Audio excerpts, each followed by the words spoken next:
இதயத்தின் வாசமும் காதல் கிறங்கும் சுவாசமும் சாகும் போதும் தீர்ந்திடாது வாரே.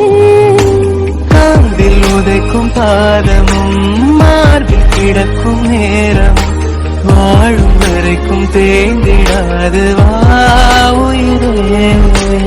ஆணில் தாய்மை கருவா